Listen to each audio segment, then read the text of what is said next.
Hello students, this is doctor Himanshu Ojha. आपका अपना college का तो मध्य प्रदेश का राउंड 1 का जो रिजल्ट है वो आ गया है।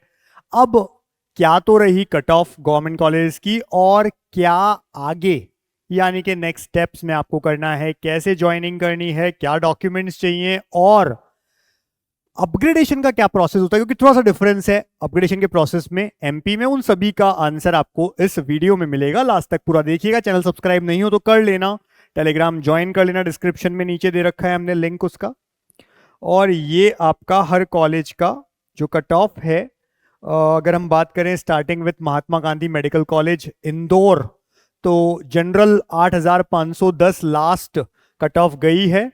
13,933 ओबीसी, ईडब्ल्यूएस 17,262, एससी 74,322 और एसटी 1,67,174। अब बात यह है कि कैटेगरीज इनके अलावा भी है। जैसे कोई गवर्नमेंट स्कूल का स्टूडेंट है तो एमपी ने ओपनिंग एंड क्लोजिंग रैंक भी दे रखी है हर कॉलेज की, वो आप चेक कर सकते हैं। उसमें आप देख लेना, आगे लिखा होगा जीएस करके गवर्नमेंट स्कूल का। सैनिक कोटा के लिए, फ्रीडम फाइटर के लिए, सभी के लिए अलग अलग कोड होते हैं, तो आप उसको चेक करना। मैंने यहाँ पे general OBC EWS SC ST बताया है। ऐसे ही गांधी मेडिकल कॉलेज भोपाल की बात करें, general 13,812, OBC 19,554, EWS 23,038, SC 1,01,032 and ST 2,11,487 गया है। नेताजी सुभाष चंद्र बोस जबलपुर मेडिकल कॉलेज के लिए अगर बात करें 21,000 जनरल का पहुंच गया। ओबीसी का 25,259, ईडब्ल्यूएस 27,932, एससी 1,28,697 एंड एसटी 2,52,081 पहुंचा है। ऐसे ही गजराराज ग्वालियर का जो है 21,808 जनरल, ओबीसी 26,763, ईडब्ल्यूएस 26,430, एससी 1,22,915 और ST 2,75,680। Shyam Shah medical college Rewa की बात करें, 28,653 जनरल, 34,859, ओबीसी 33,025, ईडब्ल्यूएस 1,51,117 पहुंचा है एससी, और 3,13,086 पहुंच गया एसटी का। ऐसे ही बुंदेलखंड मेडिकल कॉलेज सागर की बात करें, 31,562 जनरल, 37,144, ओबीसी 37,389, ईडब्ल्यूएस 1,56,296, एससी और 3,15,420 पे एसटी। अटल बिहारी वाजपेयी विदिशा की बात करें तो 34,312 34,000 गया है जनरल, 38,949 लगभग 39,000 पहुंचा है ओबीसी, 40,772 ईडब्ल्यूएस, 1,60,710 तक पहुंच गया है एससी और 3,08,254 एसटी। ऐसे ही बात करें विदिशा, ये हमने देखा। और government medical college Ratlam 37,823 general, 40,000 पे पहुंच गया है OBC, 44,158 EWS, 1,62,000 SC and 2,91,000 ST. ऐसे ही अगर हम बात करें खंडवा के कॉलेज की तो 42,267 जनरल, 44,000 ओबीसी, 48,342 ईडब्ल्यूएस, 1,75,763 एससी और 3,22,341 गया है एसटी का। फिर बात कर लेते हैं हम नेक्स्ट शिवपुरी कॉलेज की, 42,355 गया है general, 44,958 OBC, 47,060 EWS, SC 1,71,000 ST 338। ऐसे ही छिंदवाड़ा की बात कर लें, 43,202, 45,581, 50,872 EWS, 1,76,000 SC, 3,31,000 ST. GMC Datia की बात कर लें आप तो 43,000 जनरल पहुंचा है, 45,970 ओबीसी, 50,547 ईडब्ल्यूएस, 1,69,000 एससी और 355 तक पहुंच गया है एसटी। ऐसे ही बिरसा मुंडा शहडोल का जो कॉलेज है देख सकते हैं, 46,000 तक जनरल। आगे की categories OBC, EWS, SC, ST ranks आपके सामने हैं। गवर्नमेंट मेडिकल कॉलेज सतना की बात करें, 47,422 जनरल में पहुंच गया है। बाकी की रैंक्स आपके सामने हैं, चेक कर सकते हैं आप। सुंदरलाल पटवा मंदसौर का जो कॉलेज है, लास्ट ईयर जो कॉलेजेस आए थे मंदसौर में देख लें, 49,609। ऐसे ही बाकी सब कैटेगरीज। फिर सेउनी का जो कॉलेज है 51,213 जनरल गया है। वीरेंद्र कुमार कॉलेज जो नीमच का है 51,000 जनरल गया है। और last government autonomous college dentistry यानी बीडीएस की हमने यहाँ पे बात करी, तो एमबीबीएस बीडीएस दोनों हम यहाँ पे दिखा रहे हैं आपको। ये बीडीएस का अकेला कॉलेज है, ठीक है जी, गवर्नमेंट में बीडीएस का कॉलेज है ये। बाकी सब एमबीबीएस के। तो एमबीबीएस की अगर हम कट ऑफ की बात करें, ये एमबीबीएस की कट ऑफ क्या है भाई, तो वीरेंद्र कुमार सकलेचा जो कॉलेज नीमच का लास्ट है 51,439 जनरल की कट ऑफ लास्ट गई है। ओबीसी में 53,767 फर्स्ट राउंड का कट ऑफ है गवर्नमेंट कॉलेज का।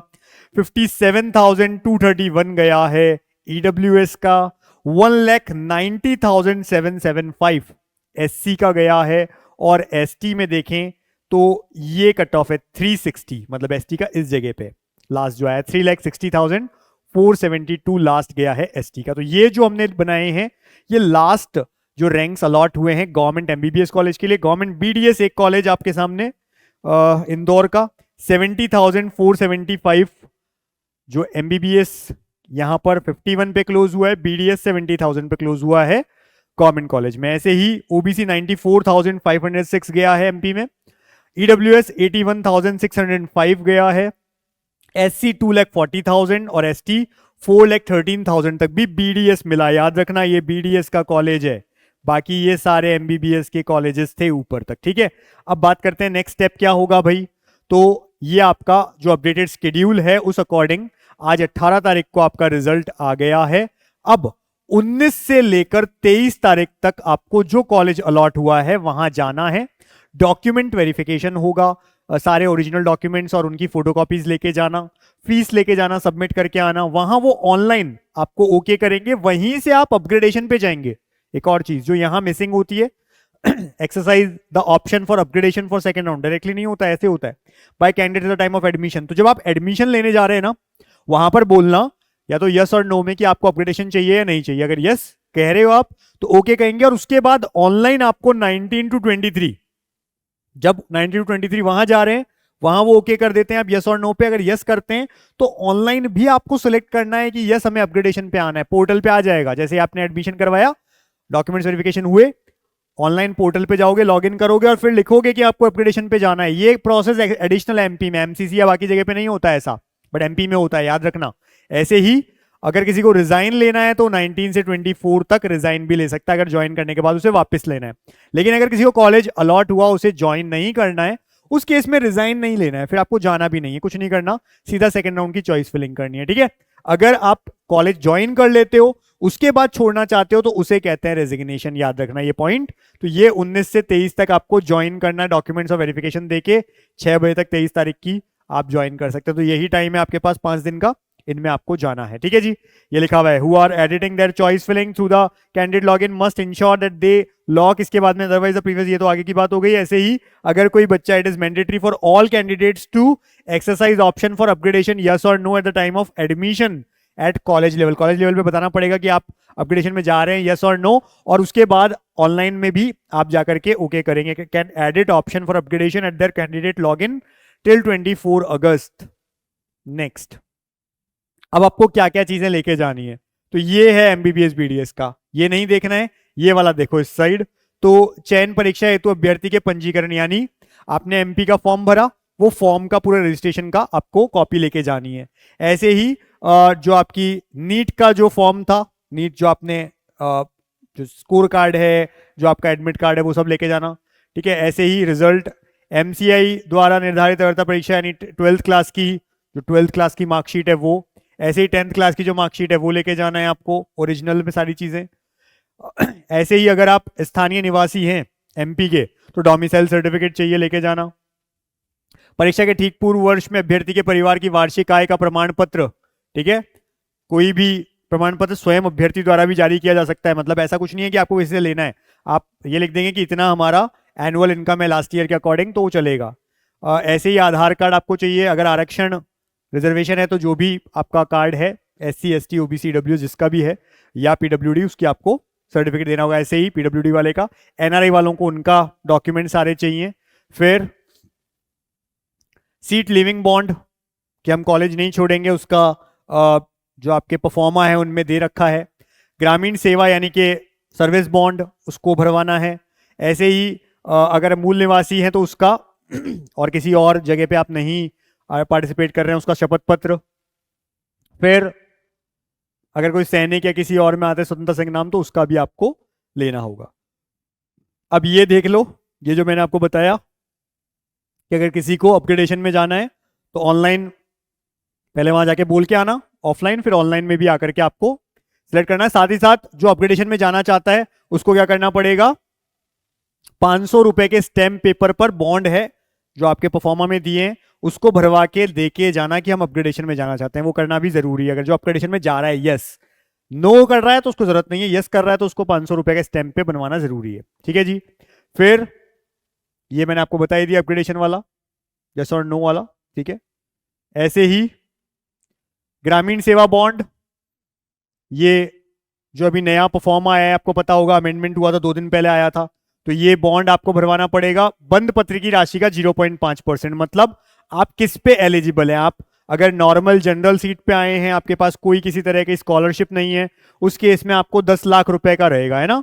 तो देखो अनारक्षित और आरक्षित वालों को, रिजर्वेशन वालों को 5 लाख का रुपए का, 10 लाख का 0.5%, ये समझो।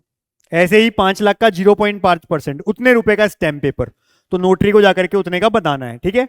ऐसे ही अन्य पिछड़ा वर्ग का 10 लाख का, 5 लाख जितने का भी है, 25 लाख का जिसको है तो 25 लाख का 0.5%। तो जिस पे भी आप आते हो कैटेगरी पे पढ़ लेना आप कौन सी उसमें आ रहे हो।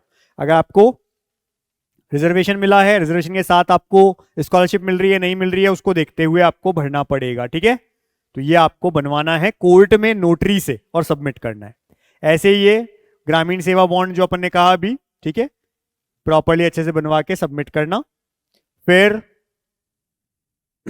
स्क्रूटनी के लिए ये आप लेके तो जाओगे लेकिन भरेंगे वहां पे, है ना, जो जो आप टिक करके लेके जाओगे कि क्या क्या आपने प्रस्तुत किया है। इसमें रोल नंबर लिखना है अपना, नीट का पूरा नाम लिखना है, पेरेंट्स का नाम लिखना है, आपकी कैटेगरी लिखनी है, और कोई सब कैटेगरी है क्या, मूल प्रमाण पत्र कौन कौन सा आपने लगाया, 10-12 की मार्कशीट, एज के लिए 10th की मार्कशीट, फोटो युक्त आईडी कार्ड, कोई भी voter ID, PAN card, driving licence, कुछ भी हो, मूल निवासी हैं तो वहाँ का प्रमाण पत्र, सक्षम अधिकारी द्वारा मध्य प्रदेश राज्य से आरक्षित श्रेणी अगर है तो उसका रिजर्वेशन का, ये सब आपके जो ब्रोशर है उसमें दे रखे हैं।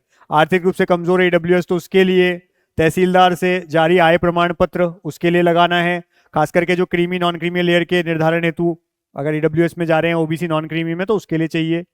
दिव्यांग वालों को, सैनिक वालों को, स्वतंत्रता संग्राम, जिसमें भी आप शासकीय विद्यालय, कोई गवर्नमेंट कॉलेज गवर्नमेंट स्कूल से पढ़ा है तो उसको उसके अकॉर्डिंग लगाना पड़ेगा, DO से बनवा के। अनिवासी भारतीय कोटा कोई अगर NRI है तो उसको बनवाना पड़ेगा, उसको लगाना है। तो ये सब आपको लगाना पड़ेगा। सीट लिविंग बॉन्ड वगैरह जो भी आप लगा रहे हो, अनुशासन संबंधी वचन पत्र जो परफॉर्मा 9 है वो, तो आप इस पर टिक लगाएंगे कौन कौन सा आपने लगा दिया है। ठीक है। स्क्रूटनी के लिए ये लेके जाएंगे वहां पर, आपको साइन करवाएंगे वो। ठीक है। स्क्रूटनी वाले करेंगे ये काम। फिर 100 रुपए के नॉन जुडिशियल स्टैम्प पेपर पे आप शपथ ले रहे हो कि आप मूल निवासी हो और आप किसी और जगह पे नहीं फायदा ले रहे हो किसी और स्टेट में। ऐसे ही स्टैम्प के लिए ये BDS पाठ्यक्रम या MBBS किसी में भी आप आओ, सीट लिविंग बॉन्ड आपको बनवाना है। इसका अनुसूची 3 प्रपत्र 8 दे रखा है आपके ब्रोशर में, तो ये आप करेंगे कंप्लीट। ऐसे ही सबके नोटरी करवाने, कोर्ट में नोटरी से बनवाना है सबको। वचन पत्र, ठीक है, जो 100 रुपए के नोटराइज स्टैम्प पे आपको करवाना है, ये वचन पत्र आपको पूरा भर के सबमिट करना पड़ेगा। ऐसे ही अपग्रेडेशन जिसको चाहिए उसको 500 रुपए के स्टैम्प पे ये नोटराइज करवाना है शपथ पत्र, कि आप अगर आपको कोई कॉलेज अलॉट हो जाता है तो ये फर्स्ट वाला कैंसिल हो जाएगा, जो भी अलॉट होगा वो मिल जाएगा, इसलिए आप वही भरेंगे अपग्रेडेशन में जो आपको चाहिए। ऐसे ही अगर आपको कुछ भी अलॉट नहीं होता है तो यही कॉलेज आपके पास रहेगा। ये सब कुछ चीजें लिखी हुई है इसमें। ठीक है जी। तो ये सारा काम करना है अपने को 19 से 23 तारीख के बीच में MP के लिए। इसमें कट ऑफ और डिटेल्स मैंने सारी बता दी है। आप अगर फिर भी कोई कंफ्यूजन है, आपका ब्रोशर देख सकते हैं, इन्फॉर्मेशन बुलेटिन जो है आपका, उसमें सारी चीजें, सारे बॉन्ड्स दे रखे हैं। और रिसेंटली जो अमेंडमेंट होकर के 2 बॉन्ड्स आए थे वो आप निकाल लेंगे, जाकर कोर्ट में नोटरी से सबमिट करवा देंगे। फिर भी कंफ्यूजन हो, जो कॉलेज अलॉट हुआ है वहां पहुंच जाओ। ठीक है।